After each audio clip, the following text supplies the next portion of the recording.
Ito si Kerwin na isang brutal na fighter. Palagi na lang siyang nananalo sa laban at isang suntok lang niya sa kalaban. Kaya naging boring na sa kanya ang pakikipaglaban dahil naging masyado na siyang malakas sa mundo ng mga tao. Pero sa unang pagkakataon ay nakaramdam siya ng takot nang makaharap ang isang mas malakas pa sa kanya na halimaw. O Anime Recaps Tagalog, mapapawaw ka sa sarap. Nax, ipinakita naman ang laban ni Angelica at kaharap ang isang judoka. Umatake ang kalaban pero sinipa lang ito ni Angelica at tulog ito kaagad kaya panalo ang babae. Binati siya ni Rick sa labas at nalaman nilang natapos na ni Angelica ang 40 preliminary requirement fights nito. Nagtanong si Angelica kung seryoso ba si Rick na matapos ang 40 fights nito sa 4 na araw lang. At nang sumagot ang bida ng oo ay agad na ipinaliwanag ni Angelica na isang laban lang ang nakaschedule kada araw sa magkakaibang venue. At ang distansya ng bawat venue ay aabot sa 30 kilometro.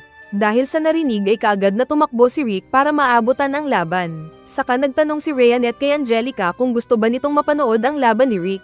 Gusto daw ni Angelica kung pwede lang. Binuhat nga niya ang blondie at nagpatalon-talon ito sa bubong ng mga gusali habang napapasigaw naman si Angelica na hindi sila normal na tao.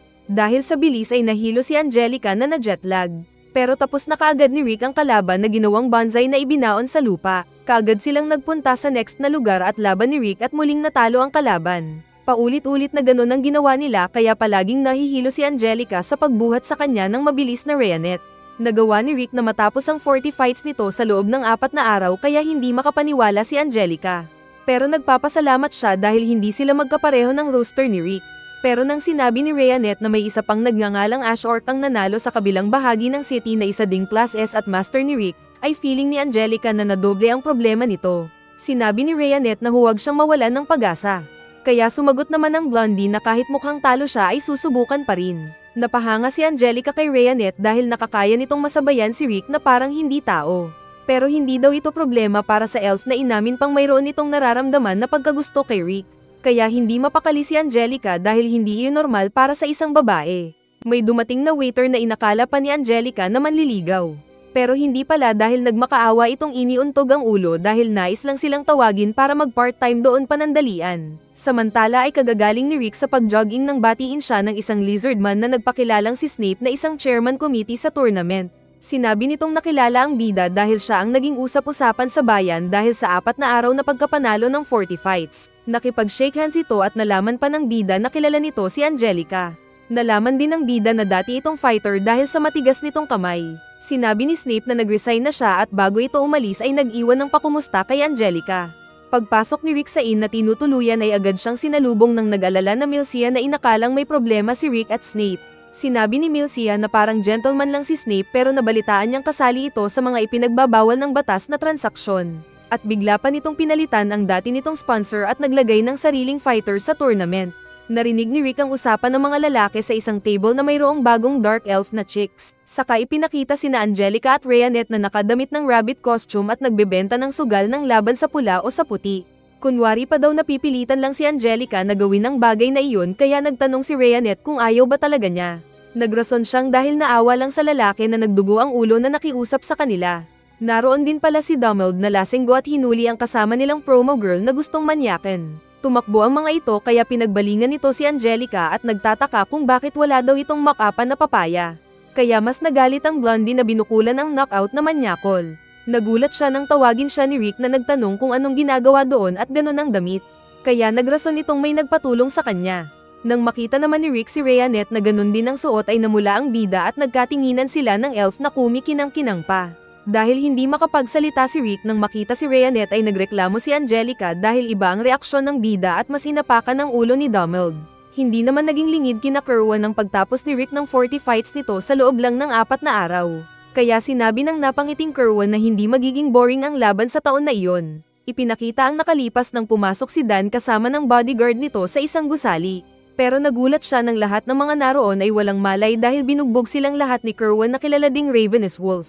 Nagtanong ito kung gang leader ba si Dan at ipinadala para patayin siya.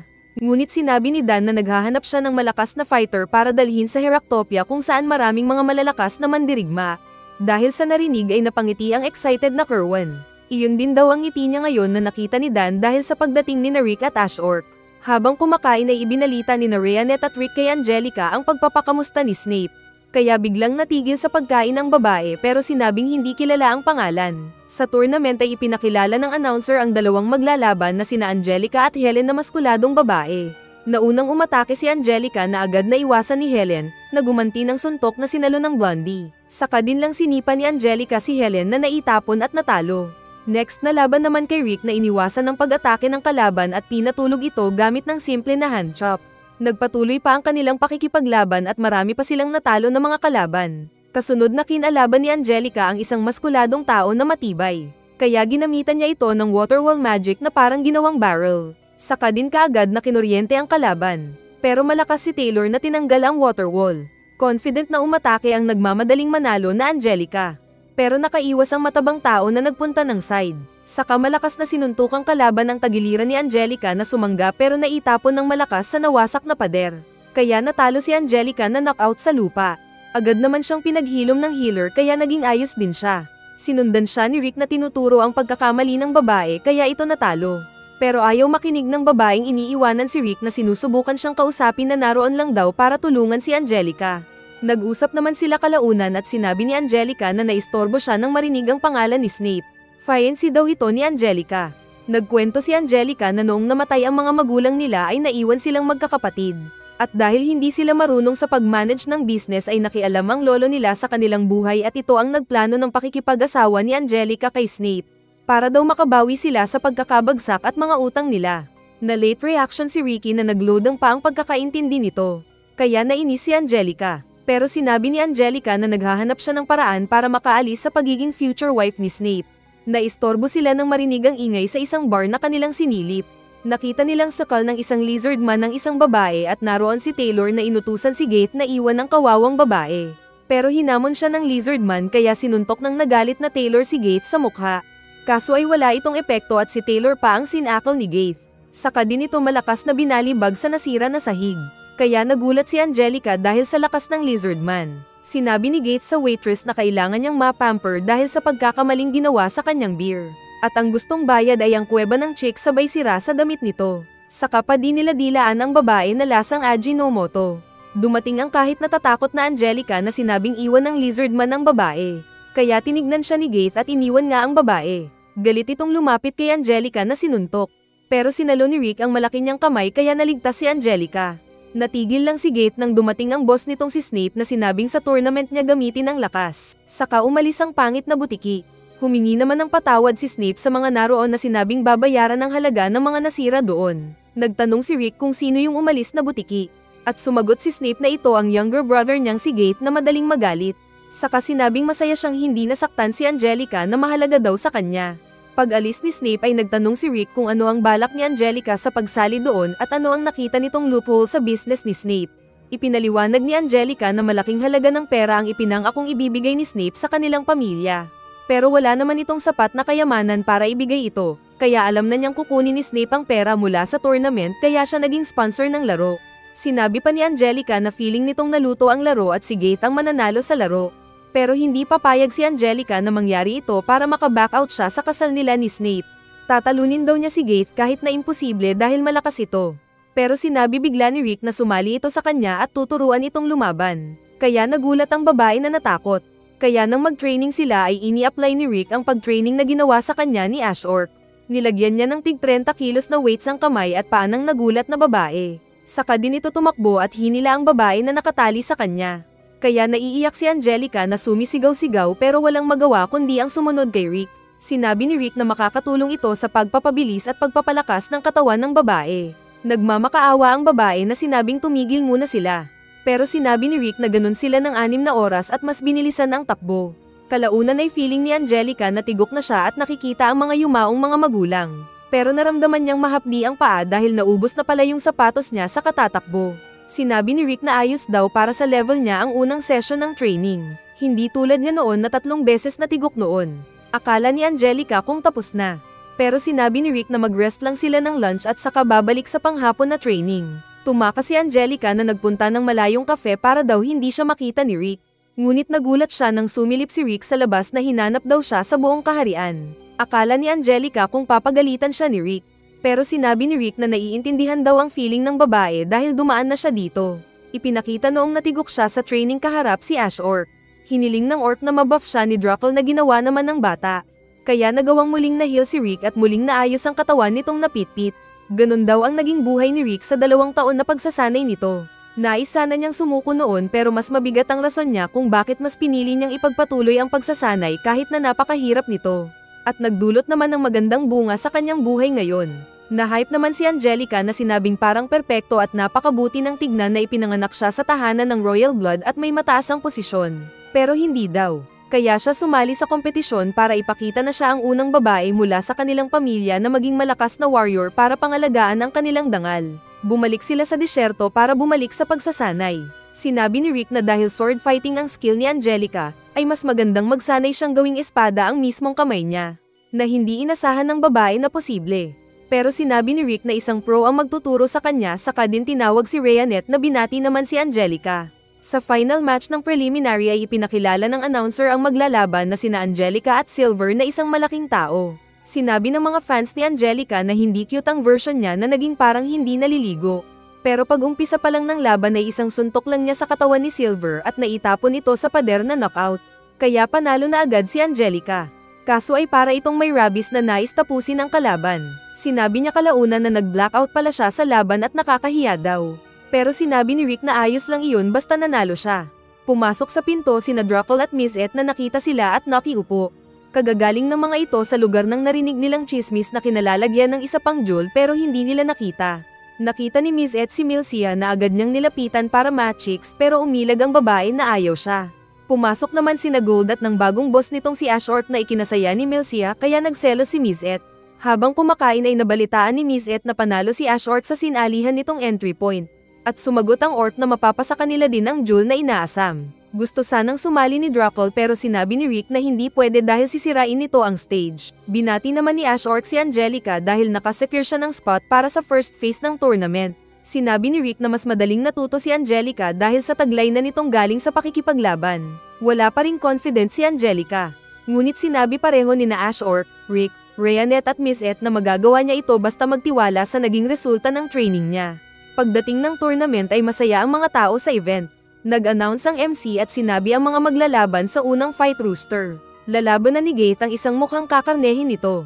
Lalaban na naman ni Angelica si Doug. At siya ang bet ng mga fans niyang lalaki. Lalaban na ni Rick ang isang babae na si Serena. Buti na lang daw at hindi si Ash Orc dahil magba-back out na lang siya. Ang kalaban naman ni Ash Orc ay isang shokoi na si Fisher. At bet naman ni Milcia ang Orc. Pero sinabihan siya ni Gold na huwag bibigyan ng sex ang master para huwag manghina, kaya naiinis ang babae. Saka din ipinakilala ang kalaban ng 3-year straight champion nila. Napansin ng mga bida ang hindi patas na pagkakaayos ng mga matches doon. Lalo na at mahina ang ipinarace nila kay Gaith para daw hindi agad mapagod pag-akyat sa susunod na laban. Sa hallway ay nakita ni Kerwin ang naglalakad na Ash Orc at Rick. Kaya sinabi niyang mabuti at nakarating ang mga ito doon. Sumagot si Ash Orc na kukunin din nila kalaunan ng belt na hawak ng champion saka din sila umalis. Napansin ni Daniel na parang si Kerwin ang nanghahamon kay Ash Orc. Nainamin naman ito. Naalala ulit ni Daniel ang nakalipas ng excited si Kerwin na labanan ng isang semi-finalist nilang fighter. Minaliit ni Kerwin ang malaking kalaban. Pero nang matapos ang laban ay siya ang knockdown sa sahig. Mula daw noon ay nagbago ang pananaw ni Kerwin at nag-training siya para mas maging malakas. At dahil doon ay nagawa niyang maging champion sa tournament ng kaharian na iyon. Sinimulan ng unang laban at sina Gaith at Herman ang nasa ring. Naboboryong daw si Gaith na agad sinuntok ni Herman. Saka din mabilis na pinagsusuntok ang katawan ni Gaith na kahit hindi nasaktan ay muling nainis. Sa isang hampas niya ay napa-atras si Herman na umilag. Pero matapang pa rin daw na muling pinagsusuntok ang katawan ng nakatayong buwaya. Sumuntok ulit si Gaith kaya nasira ang lupa. Saka nataman ng buntot nito ang mukha ni Herman na naitapon at knockout. Kaya nagulat daw ang mga audience dahil sa lakas ni Gaith. Tinalo naman ni Angelica ang kalaban. At ganun din si Rick na ginawang trumpo ang babae. Sinuntok lang din ni Ash Orc ang kalabang bangus. Nag-cheers naman ang mga tao ng laban na ni Kerwin. Umatake ang kalaban pero sinampal lang ito ng champion. Kaya napagtanto ni Ash Orc na gamit ni Kerwin ang ilong kaya naamoy nito ang susunod na paggalaw ng kanyang kalaban. Pero nakita nilang nasuntok ito pero alam nilang nagpatama lang. Saka nag-cheers ulit ang mga tao. At tumayo naman si Kerwin. Nang umatake ulit ang kalaban ay sinuntok lang niya ito at tulog ang kalaban sa lupa. Narinig ni Rick ang usapan ng mga audience na nagnerbiyos sila sa pagkatumba ng kanilang pambato. Kinabukasan ay nilapitan ni Snape si Rick para makiupo at welcome naman siya para sa bida. Napatanong lang si Rick kung bakit hindi sa VIP seat umupo si Snape. Kaya sumagot itong mahirap daw panoorin ang next na laban dahil ang fiancé niya at kapatid ang maglalaban. Nagkasalubong naman sina Angelica at Gates sa hallway at doon ay sinabi ng Lizard na inutusan daw siya ng kapatid na huwag saktan ng mukha niya para sa kasal nila. Pero sinabi ng nagyabang na babae na matitikman nito ang bunga ng pagsasanay ni Angelica. Pero minaliit lang siya ni Gate na isang tiris lang daw niya sa babae. Nasabi ni Angelica na imposibleng hindi ito nagsasanay samantalang maskulado ang katawan nito. Pero nang asara ang Lizard na si Angelica daw ang baby maker ng kapatid niya saka ito umalis. Kaya nagalit si Angelica na bubugbugin daw ang kalaban. Sa ring ay nagharap silang dalawa. Pag-umpisa ng laban ay kaagad na sinipa ng babae ang tiyan ng Lizard pero walang epekto. Sumuntok si Gate na iniwasan niya saka muling sumipa pero walang bigat sa Lizard. Binalak siyang pulutin ng Lizard pero agad umiwas si Angelica. Saka pa tinanggal ng babae ang strength and ng magic nito. Kaya inakala ni Gate na sumusuko na siya. Ngunit ibang magic ang ginamit ni Angelica sa sarili saka din kaagad na umatake.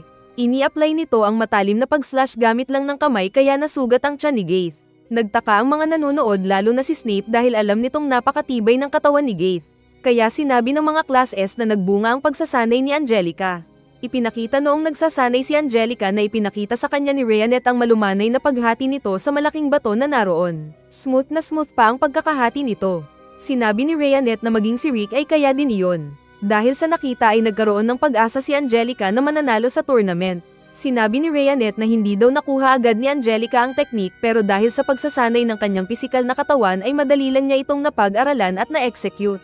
Muling sinugat ni Angelica ang katawan ni Gate.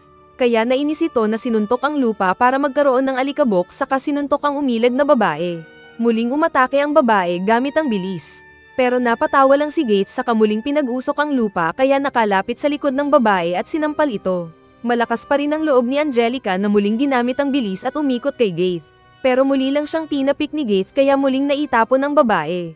Nainis si Angelica na muling ginamit ang bilis. Pero nagulat siya nang sinabayan siya ni Gates sa pagtakbo sa kamuling itinapon ng babae sa nasira na pader. Ipinaliwanag ni Snape na inampon ng pamilya nila si Gates. At nang nag-sparring sila sa gym ay natalo siya nito kaya daw siya nag-retire sa pakikipaglaban. Dahil monster daw talaga si Gate. Sinabi pa nitong inakala ni Angelica na niluto nila ang match ng laro para manalo. Pero hindi na daw kailangan dahil malakas na si Gate at maraming pera ang itinaya ni Snape dito. Sa ring ay patuloy ang pagbugbog ni Gate kay Angelica na naitapon-tapon. Saka pa sinipa nito ang babaeng natamba sa lupa. Kaya naawa ang mga tao na nanunood. Sinabi ni Angelica na hindi mananalo ang Lizard Man. Pero nainis lang ito at pinulot ang babae sa buhok na sinabing last warning nito. Pero pinilit pa rin ng babae na kamao ang gagamitin. Kaya itinapon siya ni Gate ng malakas sa pader na bumaon. Sinabi ni Rick na tapusin na ng commentator ang laban dahil talo na ang babae. Inilabas ni Gate ang kuko nito at gustong tapusin ang babae na umatake. Pero bago pa umabot ang kuko niya ay may nagtapon ng sapatos kaya ang pader sa tabi ng ulo ng babae ang natusok niya. Saka tinapos ng commentator ang laban. Nagtaka si Gate kung anong nangyari. Saka nagkatitigan sila ni Rick na galit na galit. Dahil sa pagkabugbog ni Angelica ay hindi masaya ang mga audience.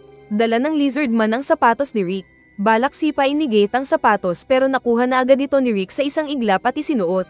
Saka sinabing maglalaban sila pagdating ng match. Kaya nainis si Gate na sinuntok ang pader na hindi makapaghintay ng bukas. Sa match ay tulog agad ang kalaban ni Rick sa isang tirada lang. Sa recovery room ay buhay pa naman daw si Angelica pero malubha ang natamo nitong pinsala sa katawan. Muling nanalo si Ashort na muling kinasaya ng kalbo at mali siya. Kasunod na nakipaglaban si Kerwin sa babaeng kung fu na iniwas-iwasan niya pero muling nagpatama. Napangiti ang babae pero nahuli siya ni Kerwin na inipit sa lupa at panalo pa rin ang champion. Kaya 4 lang na players ang natira para sa semifinal bukas. Sa disyerto ay winasak ni Rick ang maraming mga bato. Pagbalik niya ay nakita niya si Angelica na kinagulat niya. Pero sinabi sa babae na maghinay-hinay lang ito kahit ginamitan siya ng healing magic. Sinabi ni Angelica na nasayang daw ang pagsasanay na ibinigay sa kanya ni Rick dahil natalo din naman siya. Saka umiyak ang babae na sinabing mas mabuti na sigurong maging asawa na lang siya ni Snape. Pero sinabi ni Rick na hindi pa tapos ang pagsasanay nila. Panoorin daw siya at makikita ng babae ang makakamit niyang bunga ng kanilang pagsasanay. Saka din umalis ang bida para lumaban. Nagharap sina Rick at Gate at sa ring ay sinabi ni Gate pasensya na daw dahil sa hindi niya pagtapos kay Angelica ay napapahiya ito. Pag start ng laban ay hinayaan ni Gate na suntukin siya ng bida. na ginawa naman ni Rick. Kaya nasaktan ng ulo ni Gate na napaluhod na kinantsawan pa ng bida. Umatake si Gate na agad iniwasan ni Rick at dinampian ng palad ang tiyan ni Gate na nasaktan. Kaya napahanga si Angelica. Sinabi ng mga Class S na panoorin nito ang gamit na teknik ni Rick dahil wala pa itong lakas na kasama. Kahit pa daw matibay ang outer armor ng kalaban ay hindi ito ligtas sa teknik na gamit ni Rick. Sinabi ni Rick na sumuko na lang si Gate. Pero gumamit daw ng strength and ng magic ang lizard mula sa taglay na dragon blood. Saka umatake ng malakas kay Rick na sinundan hanggang sa pader. Saka hinabol ng dragon si Rick at pinatid gamit ang buntot tapos patawa-tawa pa. Sinabi ni Ash Orc na parang malakas umubos ng lakas ang teknik na gamit ni Gate. Pero sinabi ni Snape na natural daw na nabuhay si Gate na hindi nauubusan ng lakas kahit gamit iyon. Umatake ulit si Rick ng teknik ng palad sa katawan ni Gate pero wala na itong epekto dahil sa kanyang iron body. Tapos si Rick ang inislash nito saka sinaktan sa likod kaya naitapon ang bida. Sinabi ni Snape na tahimik ang mga tao dahil expect na nilang matatalo ang normal na tao sa kalaban na lizard. Pero sinabi ni Ash Orc na iniisip ni Rick ipakita ang performance sa nag-iisang tao. At walang iba kundi kay Angelica. Kaya nagtaka ang babae. Muling umatake si Gate ng suntok na sinangga ng bida na malinis pa rin ang katawan. Sinabi ni Rick na napagod din sa wakas si Gate na humihingal. Saka ipinaliwanag na kahit anong lakas ng mga pagtama ni Gate sa kanya ay inaabsorb ito ng katawan niya kaya hindi nasasaktan. Sinabi ni Gate na kung malakas siya ay dapat lumaban para manalo. Kaya sinabi ni Rick na nanatili siya sa level ng lakas ni Angelica at pinipigilan ang tunay na lakas. Para daw ipakita sa babae ang tamang paggamit nito ng teknik na natutunan na nito. Ipinaliwanag ni Ash Orc kay Angelica na ipinapakita ni Rick sa kanya ang kanyang tunay na lakas. Parang round 2 match daw nila ito ni Gate sa katawan ni Rick. Nainis si Gate na mas pinatigas ang katawan gamit ang iron body sa kabinalak mang kalmot. Pero binasag ni Rick ang armor nito. Sinabi ni Rick na dahil napagod na si Gate ay mahina ang magic nito. Nagulat si Snape na sinabing baka talented lang talaga si Rick. Pero sinabi ng mga Class S heroes na hindi talented ang bida dahil below average pa ito nang magsimula nilang sanayin. At nasa late stage na ito nagsimula kung saan mahirap nang mahasa ang skill sa kanya. Lumapit si Rick kay Gate at sinabing dahil hindi pa napapagod si Gate noon ay nanghihina na siya ngayon na napagod. Hindi katulad ng iba na kahit pagod na ay nagagawa pa ring makipaglaban dahil nagsasanay. Naiinis si Gate na muling sumuntok pero ibinalik lang ng bida ang puwersa sa kamay niya at nasaktan ng lizard na tamad mag-training. Wala daw silbi ang lakas ni Gate dahil kahit inborn siyang ganun ay level 1 pa rin siya. Hindi tulad ng mga nakalaban na niyang umabot sa level 1000. Isa lang daw malaking lizard si Gate sa maliit na lawa. Kaya nagalit si Gate na muling nag-charge at inactivate nito ang kanyang pagiging dragon kaya mas lumaki ito. Sinabi ni Snape na mas malakas kasi ang dugo nito sa kanilang ninuno na dragon. Umatake ito na kaagad itinapon si Rick. Pero muling bumalik si Rick na sinuntok ang katawan ng dragon pero walang epekto kaya nagyabang itong parang may langaw. Umilag si Rick at sinabing hindi siya matatalo ng kasalukuyang level ng lakas ni Angelica. Pero kapag hindi ito titigil sa pag-training ay lalakas pa ang babae. Saka nag-teleport sa likod ni Gate na iniwasan ang suntok nito para i-demonstrate ang bilis ni Angelica pagkatapos ng 6 na buwan. Tapos inatake ang tiyan ni Gate na nasaktan. Ito ang magiging lakas ni Angelica sa 9 na buwan. Saka pa siya nagpaikot-ikot sa paligid ni Gate na hindi na makasabay na nagpapakita ng magiging lakas ni Angelica pagkatapos ng 1 taon. Nakita ito ni Angelica at nasabi sa sarili na magagawa niya ito lalo na at ang teknik niya ang gamit mismo ni Rick. Habang dine-demonstrate ito ni Rick ay sinabi niya kay Angelica na huwag sumuko. Kaya naalala ni Angelica ang gusto nitong makamit gamit ang espada at naging buo ang loob nito na makamit ang pangarap.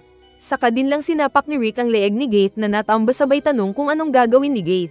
Pero mayabang pa rin si Gate na feeling insekto lang daw si Rick sabay suntok sa lupa para magtago sa alabok. Pero habang lumalapit ang dragon ay ginamit na ni Rick ang slash technique na tinuro ni Rhaenyra kaya bagsak si Gate na nasugat sa katawan. Sinabi pa ng bida na kapag naglaban sila ni Angelica next year ay mas malakas na ito. Saka sila masayang nag-like kaya mag-like ka na rin. Dahil sa pagtalo ni Rick kay Gate ay labis ang pasasalamat ni Angelica sa bida dahil hindi na siya maipapangasawa kay Snape. Napansin ni Angelica na kalmado lang si Snape kaya nagtanong ang babae. At sumagot itong kahit natalo ng malaking halaga ay feeling niya na natupad ang gusto niya na isang araw ay may makakatalo kay Gate na palaging problema ang dala sa buhay niya. Kinantsawan siya ni Angelica dahil hindi na matutupad ang gusto nitong makapangasawa ng isang royal blood na tulad niya. Nakinumpirma naman ng lizard na sayang daw ang chicks na mamahalin sana niya saka din umalis. Ipinakilala naman ng commentator ang next na maglalaban na sina Ash Orc at Kerwin. Kaya excited ang mga tao na manunood. Napansin ni Kerwin na walang kahinaan ang orc na kaharap niya. Umatake siya ng maraming nag-aapoy na suntok pero walang tumama kahit isa at siya pa ang napaatras sa suntok ng orc. Biglang sumabog ang pader at lumabas ang muling bumangon na gate. Umatungal ito at saka nagpunta ng bleachers at pumulot ng mga tao na itinapon. Wala daw ito sa tamang pag-iisip dahil sa dragon blood sa katawan. Nainis si Kerwin na sinabing istorbo ang halimaw. Tinalo ng dragon si Kerwin na balak masmash. Pero sinalo lang ng champion ang kanyang kamay. Saka din agad na sinuntok ang malaking butiki sa katawan na naitapon sa isang sulok at nawalan ng malay. Napagtanto ni Rick at Rheanet na dahil Class A ang lakas ni Gaith ay ibig sabihin na nasa Class S level na si Kerwin. Dahil maraming mga tao ang nasaktan sa pag-amok ni Gaith ay sinabi ng commentator na postpone na muna ang laban ni Kerwin at Ashork. Kaya napakamot na lang sa ulo si Kerwin na sinabing panalo na sana siya. Pero sinabi ni Ashork na may nakita itong mali sa pagsuntok ng champion. Habang kumakain ng mga Class S kasama si Angelica ay napansin nitong wala si Rick. Kaya sinabi ni Rheanet na nagjogging daw ito ng 700 kilometers na kinagulat ng Blondie. Nakita ni Rick ang malaking bundok na sinabi niyang perfect shape daw sabay imagine sa with milk ni Rheanet. Man of culture talaga. Naroon din pala si Kerwin na sinisira ang lupa na agad niyang nilapitan kaya ito nagtaka kung paano siya nahanap. Sinabi ni Kerwin na dahil kailangan niyang mailabas ang natitirang lakas ay kaagad na umatake sa umiwas na bida. Gusto daw niyang kasparing si Rick na sumangga-sangga. Tumalon si Kerwin na nagbuwelo na sinabayan ni Rick ng suntok na sinangga ng Beast Folk. Kaya nailabas nito ang lakas saka din kumalma nang magtanong si Rick na nataman siya sa tournament dahil naging mahina ang pangamoy ng ilong. Naupo si Kerwin na nagkwento. Sinabi nitong dati siyang katulad ni Yujiro Hanma na puno ng bloodlust at palaging tigok ang mga kalaban. Pero simula nang sumali siya sa tournament na iyon at palaging tinatalo ang mga kalaban ay naging boring ang pakikipaglaban para sa kanya. Subalit ginagawa pa rin niya ito alang-alang kay Daniel na nakikitang masaya sa performance ni Kerwin. Isang araw habang naglalakad siya patungo sa opisina ni Daniel ay narinig niya ang usapan ng coach at ng isa pang kausap na hindi daw nasisiyahan ang mga tao dahil palaging isang tirada lang ni Kerwin sa mga nakakalaban nito. At kapag ganun palagi ay malulugi ang negosyo nilang gym. Kaya nang makisali ulit siya sa tournament ay nag-iisip pa siya kung ano ang gagawin sa laban kung magpapatalo o hindi. Nakita niyang napakabagal ng pagsuntok ng kalaban at hinayaan na masuntok. At nang makitang naghiyawan ng mga tao ay naging ito ang gawain niya na pinapa-excite ang mga manonood kada magpapasuntok siya pero tatalunin din lang ang kalaban sa huli. Tanging sa lugar na iyon lang daw niya na ibubuhos ang lakas. Naintindihan naman daw ito ni Rick. Pero sinabi kay Kerwin na ibang klase ng kalaban ang makakaharap niya kaya kailangan nitong ibuhos ang lahat ng lakas. Saka agad ding tumakbo na umalis. Kinabukasan ay muling nagharap sina Kerwin at Ashork at ligtas na ang mga audience dahil may barrier na sa pagitan nila ng mga fighter. Pag-umpisa ng laban ay naunang sumuntok ulit si Kerwin ng suntok nitong parang buhawi na tinapik ni Ashork pero naramdaman ng malakas na pag-atake. Saka pa mabilis na sumuntok ng nag-aapoy na mga suntok. Pero naiiwasan lang ito ni Ashork. Sumipa si Kerwin na sinangga ng orc saka din agad na iniwasan ang counterpunch ni Ashork. Sinabi ni Ashork na wala pa ring pinagbago sa laban ni Kerwin tulad kahapon na may mali. Napagtanto daw ng orc na pinipigilan ni Kerwin ang lakas nito para mapasaya ang mga fans. Narinig ito ng mga tao pero hindi nila maintindihan. Sinabi ni Ashork na gagayahin daw si Kerwin na pipigilan ang lakas at 2 daliri lang ang gagamitin pang laban. At hindi siya gagalaw sa kinatatayuan. Kaya nainis si Kerwin na umatake ng mga suntok sa orc na sumangga gamit ng 2 daliri. Nagulat pa si Kerwin ng parang chopsticks na inipit ng orc ang kamay niya saka siya winagayway at ibinalibag sa lupa. Sa isip ni Kerwin ay sinasabayan siya ni Ashork para lang ma-entertain ang mga tao. Nais sana niyang magamit ang maraming teknik kay Ashork pero iniisip niya ang mga tao. Biglang sumigaw si Daniel sa bleachers na sinabing tigilan na ni Kerwin ang pag-artista dahil alam na nitong nagtitimpi lang siya. Saka sinabing ilabas ni Kerwin ang tunay na lakas at huwag siyang isipin dahil ang gusto ni Daniel ay maging pinakamalakas na warrior si Kerwin. Sinabi ni Kerwin na kapag inilabas niya ang totoo ay wala na silang negosyo. Pero ayos lang daw kay Daniel dahil ito naman ang pangarap niya. Kaya tinanggal ni Kerwin ang damit at buong excitement at lakas na sumuntok kay Ashork na sumangga ng buong palad. Pero sinabi pa rin ni Ashork na sinasabayan pa rin niya ang lakas na ipinapatama sa kanya ni Kerwin. Nag-charge ulit si Kerwin at sumuntok ng double punch na sinanggalang ulit ng orc.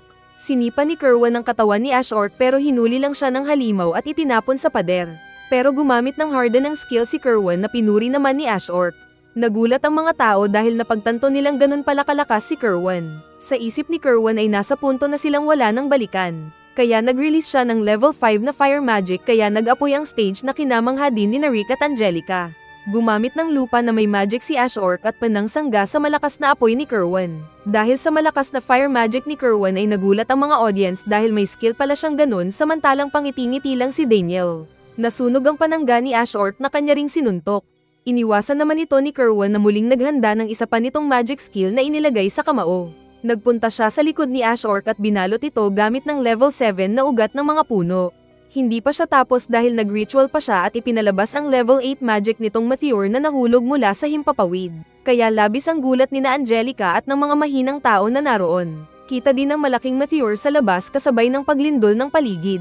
Nagtaka si Angelica kung bakit maging si Rick ay nababahala sa nakikita. Kaya sumagot ang lalaki na dahil doon ay magiging mas brutal pa ang kinatatakutan niyang orc. Tinanggal nga ni Ash Orc ang level 7 plant magic na parang nagtanggal lang ng sapot.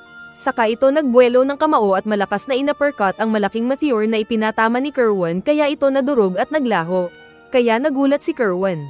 Sinabi ni Ash Orc na gagantihan si Kerwin sabay thumbs up ng paslanting. Paraan daw ito ng mga orc ng pagsasabi na hindi nagagamit ng depensa sa laban at magiging aggressive na sila.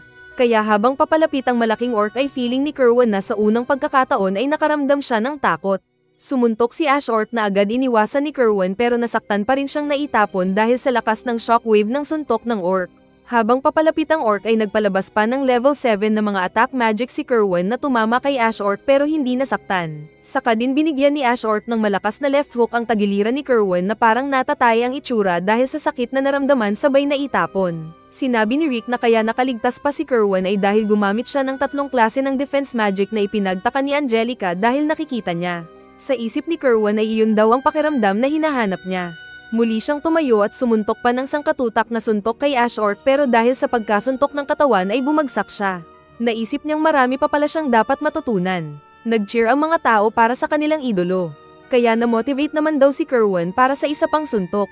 Sumigaw ito at ibinigay ang natitirang lakas sa paggawa ng pinakamalakas nitong fire magic na parang dragon na pinakawalan kay Ash Orc. Kaya nasira ang nag-usok pa na stage. Pero pagkatapos ng lahat niyang lakas ay nakatayo pa rin si Ash Orc sa harapan niyang napagalaw lang ng kaunti.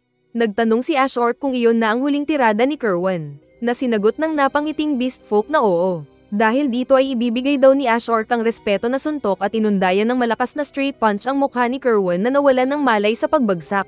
Sa likod ay sinabi ni Rick at Angelica na one-sided ang laban simula umpisa dahil sa lakas ni Ash Orc. Saka sinabi ni Rick na mapapasa kanila na ang Joel at ang gagawin na lang niya ay umatras. Pero sinabi ni Ash Orc na hindi na kailangan dahil ang magiging laban nila kalaunan ay epic. Kaya pag alis ni Ash Orc ay hindi may pinta ang mukha ni Rick na pinagpapawisan at nakakalbo dahil malapit na siyang maging Saitama. Sa recovery room ay kausap ni Daniel si Kerwin na nabasa ang news na sari-sari ang reaksyon ng mga tao na may gusto pa rin siya at mayroong feeling na scam. Nagtanong ang fighter kung bakit inaalagaan pa rin siya ni Daniel. Kaya sinabi ng matanda na para na din niyang anak si Kerwin. Biglang pumasok si Ash Orc para kamustahin si Kerwin. Nag-alok pa ito ng hilang pero tumanggi si Kerwin na sinabing mas maganda nang maramdaman niya iyon para hindi agad matanggal sa isip. Samantala ay pinipilit buksan ni Angelica ang pinto dahil nag-lock si Rick sa loob na feeling natatakot. Nasa labas din ang iba pang mga Class S heroes na naghihintay sa kanya. Dumating si Snape na naroon daw para sana palakasin ang loob ni Rick. Pero hindi niya inasahan na makikita ang bida sa ganong sitwasyon. Sinubukan nitong kumbinsihin si Rick na maraming mga tao ang naroon para panoorin ang final battle ng tournament. Pero wala daw silbi yun para kay Rick na natatakot pa rin. Kaya biglang nagtula ang Lizardman na parang opera at sinabing maraming mga nakapusta na kayamanan at investment sa laban. Pero lahat ng iyon ay masasayang. Saka din ito naglakad paalis. Kaya napahagulgol naman si Rick na nakonsensya na ipinagtaka ni Angelica. Sinabi ni Angelica na namatay naman na siya ng ilang beses sa pag-training ni Ash Orc. Ano pa ba ang pinagkaiba ng mamatay ulit siya ng isang beses pa sa pakikipaglaban kay Ash Orc? Ngunit takot pa rin si Rick na sinabing hindi kasi naranasan ni Angelica ang mamatay. At magkaiba daw ang feeling ng makikipaglaban kay Ash Orc kumpara sa mag-training lang. Dahil nawalan ng kumpiyansa sa sarili si Rick ay sinabi ni Angelica na nakakadismaya daw na ang nagturo sa kanya na huwag sumuko ay natatakot na parang manok. Kaya ito umalis. Kaya sinabi ni Miss Et ang sekreto na alam tungkol sa pagsasanay na ginawa ni Ash Orc kay Rick. Nakaplano na pala ang 2 taon na pagsasanay na ginawa ni Ash Orc para lang kay Rick. Maliban sa mapalakas siya para malabanan nila ang legendary monster, ay pinalakas siya ni Ash Orc para may maging kasing level nito na magagawa niyang makasparing sa hinaharap. Kultura daw ng mga orc na makipaglaban. Pero dahil sa masyadong malakas si Ash Orc ay wala siyang naka-sparring na kasing level niya. Kaya naghahanap ito ng pwede niyang maging kasparing for life. Kaya napaisip naman si Rick. Sinabi pa ni Miss Et na pwede daw siyang umatras sa laban nila bukas. Ngunit subukan nitong isipin din ang mararamdaman ni Ash Orc. Saka ito umalis. Tumayo din si Drackle na sinabing huwag ipagdamot ni Rick na makipaglaro kay Ash Orc. Saka din naglakad palayo. Naalala ni Rick noong bago pa lang siyang dating sa tahanan ng mga Class S. Ipinakilala ni Rhaenyra si Rick sa Orc at nang mag-shake hands sila ay alam na agad ni Ash Orc na napakahina ni Rick at walang special magic skill. Kaya sa isip ni Rick ay inakala niyang ayaw siyang turuan ni Ash Orc at mabibigo na naman siya sa pangarap. Pero sinabi ng Orc na malaki ang gap ng pagmumulan niya sa hinahangad na maging malakas. Kaya nagtanong ang Orc kung gaano kadesidido si Rick sa hinahangad. Sa mesa ay naiinis pa rin si Angelica dahil nababakla si Rick sa laban bukas. Nagtanong siya sa mga kaharap kung mahirap ba talaga ang pagsasanay na ibinibigay ni Ash Orc. Sumagot si Miss Et na parang impyerno sa mundo ang hirap nito. Kaya nagtataka din siya kung paano ito nalagpasan ni Rick nang ayos lang siya. Kaya naisip ni Angelica na napakahirap siguro nito sa tulad ni Rick na walang skill. Pero sinabi ni Drackle at Miss Et na may natatangi na kakayahan si Rick na mahirap ma-activate dahil kapag gagamitin niya ito ay magdudulot ng matinding pagkasira sa katawan niya. Kaya nagulat si Angelica na may ganun palang kakayahan ang bida. Sa inay mag-isang naiwan si Rhaenyra sa labas ng pinto. Tinanong siya ni Rick kung mukha ba siyang bakla dahil sa pagkatakot. Sumagot ang elf na hindi. Pero ang kilala daw niyang Rick ay yung kahit anong hirap at nakakatakot ang kaharap ay matapang pa rin. At iyon ang version ni Rick na gustong-gusto ng babae. Kaya napahinga ng malalim ang bida. Kinabukasan ay excited ang mga tao para sa final match na kanilang mapapanood. At malalaman daw nila ang magiging champion sa araw na iyon. Sa bleachers ay hindi mapakali si Snape dahil kapag nag-withdraw si Rick sa laban ay lagot siya sa mga investors nila. Sinabi din ng announcer na ang mananalo ay mabibigyan ng 300 million. Wow, sana all. Kahit 300 million views man lang. Sa backstage ay nagtanong si Angelica kung ayos lang ba si Rick. Sumagot si Rick na ayos lang siya. Pero paglingon niya ay natatakot pa rin ang mukha kaya nasabi na lang ni Angelica na duwag pa rin ito. Sa labas ay sinabi pa ng announcer ang dagdag premyo na makukuha ng mananalo sa championship fight at kasama dito ang paliligo sa hot spring kasama ng gusto nitong babae. Lumapit si Rhaenyra kay Rick at sekretong may ibinulong sa lalaki. Tinawag na ang maglalaban sa ring at nagkaharap. Sinabi ni Rick na ibibigay daw niya ang lahat sa laban na kinasaya ni Ash Orc. Tapos pag-umpisa pa lang ng laban ay instant attack ang pag-atake ni Rick kay Ash Orc kaya nagkasira-sira ang paligid. Pero nagreklamo si Snape dahil hindi niya nakita. Ipinakitang nakailang suntok ang ginawa ni Rick na sinangga ni Ash Orc saka din nasugat ang braso nito dahil sa slash na ginamit ng bida. Muling umatake si Rick ng malakas na pagsuntok nito na dumiretso ang energy sa barrier. Saka ipinakita ang slow motion na sinasanggalang ito ni Ash Orc gamit ang isang kamay. Naghanda ng counter-attack si Ash Orc kaya agad umatras si Rick at nagbuwelo na umatake ng axe kick. Pero sinanggalang ni Ash Orc na gumanti ng suntok na iniwasan ni Rick pero sa lakas ay napawi ang ulap. Nakatama pa si Rick ng pagsugat sa katawan ni Ash Orc gamit ng slash kill. Pero baliwala lang sa Orc na patuloy lang ang pagsangga sa mga suntok ni Rick. Kaya napapabilib si Angelica at nagtanong kung ano ang sinabi ni Rhaenyra sa lalaki. Saka ipinakitang ibinulong ni Rhaenyra na kapag nanalo si Rick ay maliligo silang sabay sa hot spring. Dahil dito ay nagdesisyon ng lalaki na gustong manalo. Kaya labis ang gulat ni Angelica na sinabi kay Rhaenyra na kapag nagpunta sila ni Rick sa hot spring ay magkakabit sila na parang Lego. Pero ayos lang daw kay Rhaenyra na ikinasindak ng virgin. Sa ring ay sinabi ni Ash Orc na wala daw siyang galang kapag depensa lang ang gagawin. Saka ito sumuntok ng malakas na iniwasan ni Rick. Sa tingin ng nanonood na Kerwin ay level 5 daw ang suntok na iyon ng Orc. Sa isip naman ni Rick ay hindi siya pwedeng magkamali kahit kaunti dahil mamamatay siya. Saka din kaagad na iniwas-iwasan ang mga suntok ni Ash Orc na sinisira ang lupa. Pagtalo ni Rick ay hindi niya inasahan na sinabayan pala siya ni Ash Orc na nakahanda na sa tabi na nagbigos ng malakas na suntok. Akala ni Angelica kung nataman si Rick. Pero hindi pala dahil gumamit ito ng level 1 wind magic kaya nakaligtas. Napahanga si Kerwin dahil on the spot ang paggamit nito ng bida. Maging si Ash Orc ay sinabing naging maingat si Rick sa pag-execute ng kakayahan nito sa mga nakaraang araw. Nagkwento sina Miss Et at Drackle na noong nagsasanay pa lang si Rick at nasuntok siya ni Ash Orc ay nag-evaporate ang katawan nito sa ere. Kaya natakot si Angelica na nakarinig. Mabilis na nagpaikot-ikot si Rick sa paligid ni Ash Orc kaya gumamit ng bato ang Orc sa pagdepensa. Nakalapit pa rin si Rick at muntik makatama kung hindi sinangga ng Orc. Nag-counterpunch si Ash Orc ng suntok na kinatapon ni Rick. Muling umatake si Rick pero pinigilan siya ng malakas na suntok ni Ash Orc na kanyang inilagan. Nakatalo ng mataas si Rick kaya naging libre siyang ginamitan ni Ash Orc ng malakas nitong pagsuntok. Pero ginawang apakan ni Rick ang pagsuntok ni Ashork at tumalon pa ng mas mataas. Saka sa ere ay nagpalabas siya ng malakas na wind power patungo kay Ashork at nagkausok-usok ang ring. Nakatayo pa rin ang dalawang fighters sa ring habang iniisip ni Angelica na pinapanood nila ang isang masterclass na laban na kahit mga halimaw ay hindi makakaligtas. Pinuri ni Ashork ang pagiging malakas ni Rick, kaya nagpasalamat si Rick. Pero sa isip ng bida ay alam nitong hindi ito sapat. Saka sinabing alam na nito ang sekreto ni Ashork na sinanay siya ni Ashork para may makalaban itong kasing lakas niya. Kaya napalingon ng orc kina Mizet. Sinabi ni Rick na gusto nitong ibalik ang pinaghirapan ni Ashork sa pagpapakita ng kung gaano pa siya lumakas. Nagkwento si Ashork ng kanyang nakaraan. Kaiba siya sa mga orc dahil ipinanganak siyang malakas. At noong bata pa lang siya ay nais na niyang matuto. Kaya nagbasa siya ng mga libro na iniwan ng mga tao kaya nalaman niyang may pangalan ng mga tao at gumawa rin siya ng sariling pangalan. May ilang sinubukan siyang kasantukan pero siya ang One Punch Man na orc version. Tinuruan niya ang mga orc kung paano maging civilized. Pero dahil sa malayong agwat nila sa ibang mga orc ay tinuring siyang Diyos ng mga orc at naging feeling ni Ashork ay mag-isa lang niya at malungkot. Minsan na kumuha siya ng malaking troso para gawing panggatong ay naabutan niyang patay na lahat ng mga orc na kasama. Pero wala daw siyang naramdaman dahil manhid na siya. Habang mag-isang nagbabasa at nagpapainit sa apoy ay may adventurer na umatake na agad niyang iniwasan. Pero natigilan ng dumating dahil may hawak na libro ang orc na kaharap. Mas lalo pa itong nagulat nang magsalita si Ashork at nakitang siya ang pumatay sa wyvern na Sumire sa ilang bayan. Kaya humingi ito ng pasensya at gusto patuloy makakwentuhan si Ashork.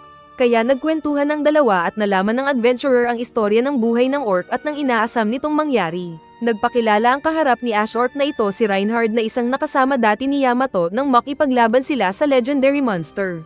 At siya pa ang author ng libro patungkol kay Yamato at sa legendary monster. Nabasa na rin daw ito ni Ashork. At kinumpirma ni Reinhard na totoo ang nilalaman ng libro at hindi lang alamat. Sinabi ni Reinhard na pareho silang parang imposible ang pangarap. Pero gagawin nila ang lahat para makamit ito. Kaya naging magkasama ang dalawa at nagtayo ng guild. Totoo daw ang sinabi ni Reinhard na makakahanap sila ng mga nilalang na kasing lakas ni Ashork. Tulad ni Mizet, Druckle, at ni Rheanet. Pero iba ang teknik ng mga ito na kanilang mga lakas. Ang hinahanap pa rin kasi ni Ashork ay ang kasing lakas niyang makakaya na makipagsuntukan sa kanya hanggang masatisfy ang kanyang pakiramdam. At doon na siya gumawa ng training plan para sa kung sino mang tao na magiging perfect sa ginawa niyang plano. Balik sa ring ay iyon na nga daw si Rick na ibinigay ng tadhana sa kanya. Naalala ni Rick ang dalawang nakalipas na taon na naroon palagi si Ashork sa tabi niya para sa kanyang pagsasanay. Hindi siya nito iniwan hanggang masiguradong lumalakas ang bida. Naalala niya din ang quarter thumbs up na custom ng mga orc kapag gusto ng santukan. Kaya buong galang na itinaas ni Rick ang kamao at nag-quarter thumbs up na pinanlaki ng mata ni Ashork. Kaya inakala ni Angelica na nababaliw na ang bida. Sinulyapan ni Rick si Rheanet sabay sabi sa isip na pasensya dahil hindi siya makakarating sa date nila. At naintindihan naman daw ito ng babae. Napangiti naman si Ashork na nag-like din. Saka sila parehong nagkasuntukan ng mukha at parehong napa-atras sabay sira ng ring. Nagkasuntukan pa sila ng mabilis at parehong nasaktan ang mga mukha. Nasikmuraan ni Ashork si Rick na napangiti lang at sinabing ibibigay ang lahat para mapasaya ang nilalang na dahilan kung bakit niya naabot ang pangarap na maging adventurer. Saka ulit sila nagbakbakan ng walang limit ang puwersa at dahil sa kanilang lakas ay nasisira ang barrier ng ring. Humingi ng magic buff si Mizet kay Druckle at saka din kaagad nagusal para iligtas ang lahat ng mga tao na nanunood.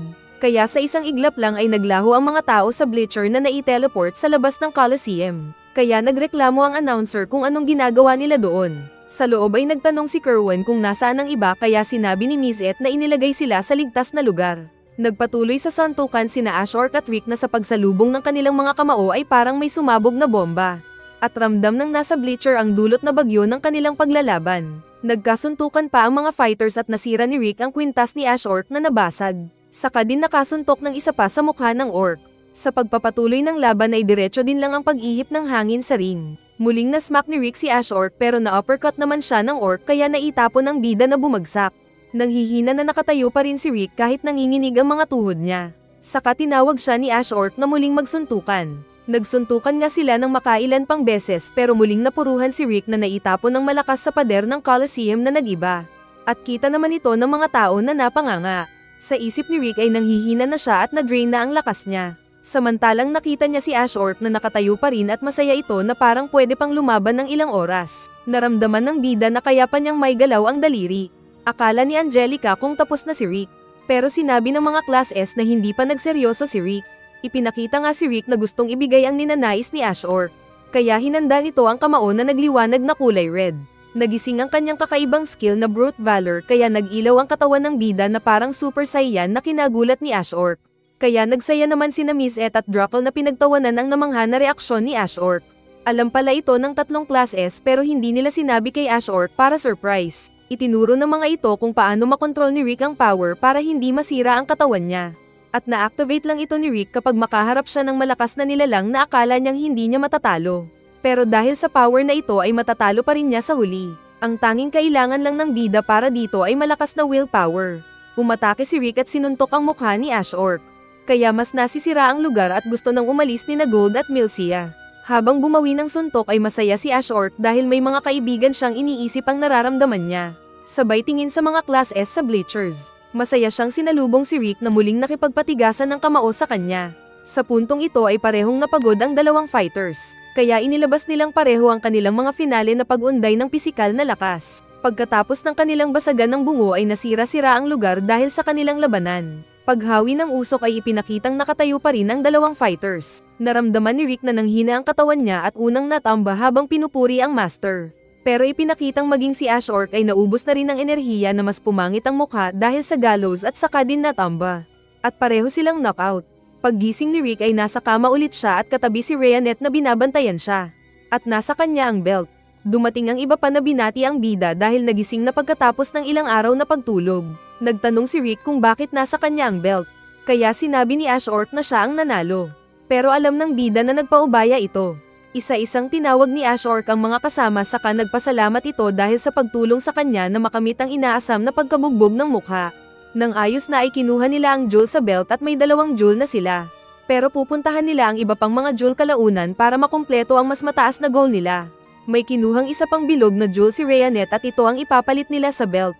Nagtanong si Rick kung ilang taon na si Reinhard dahil mahigit 200 years na ang kwento ni Yamato. Sumagot ang orc na hindi niya alam pero ang skill daw ni Reinhard ang nag-e-extend sa kanyang buhay. Pero busy daw ito dahil sa kagagawa ng mga sinusulat na libro. Dahil sa hindi pagtanggap ni na Ash Orc at Rick ng pagiging champion ay napunta pa rin kay Kerwan ang belt. Ayaw sana ito ng Beast Folk pero wala siyang magagawa. Dahil sa pagpapalom ni Ash Orc kina Gold at Milcia ay naiiyak ang mga ito. Tapos nainis ulit si Gold nang sinabi ni Milcia na gustong maging asawa ni Ash Orc. Kumuha sila ng maraming pagkain para may uwi. Saka nagpaalam si Angelica na magpapaiwan doon dahil mayroon pa siyang aayusin sa kanilang pamilya pero pupuntahan daw ang mga Class S sa hinaharap para mag-training. Kaya nag-alala ang bida na masaktan ito. Pero sinabi ni Angelica na magiging malakas din siya at muli silang maglalaban sa hinaharap ni Rick na tinanggap naman ng lalaki. Napatanong si Angelica kung paano makakauwi kaagad ang mga bida malayo ang uuwian nila. Kaya ipinakita nila ang magic na gamit. Pinalakas ni Miss Et ang simple nilang kabayo kaya biglang naging maskulado ito na nag-iilaw-ilaw pa. Kaya walang masabi si Angelica. Natigilan si Rick na handa na sanang umuwi nang biglang sinabi ni Rheanet na paano na ang date nila sa hot spring. Kaya biglang nanginig ang lalaki na inimagine pa ang babae na kasama sa isang kwarto. Ganun pa man ay nagawa nitong makontrol ang sarili at sinabing naging tabla lang sila ni Ash Orc kaya huwag na muna ngayon. Sinabi naman ni Miss Et na mag-racing na lang sila pauwi para malaman kung sino ang mas malakas. Nauna nang pinatakbo ni Miss Et ang kabayo nito na sinabayan ni Ash Orc.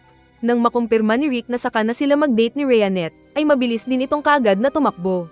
Nagpaalam na sina Rheanet at Druckle kay Angelica at saka din sa isang iglap ay umalis na ang mga ito.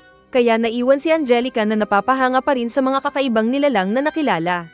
Natapos ang series kay Rick na tumatakbo na masaya dahil naabot na ang pangarap ng bata na siya bilang isang malakas na adventurer. Kung nagustuhan mo ang video ay like na dyan mga lods para tuloy lang tayo sa pag-upload ng ganitong mga content. At kung gusto mo pa ay pili ka lang sa ating mga videos dahil lahat yan ay maganda.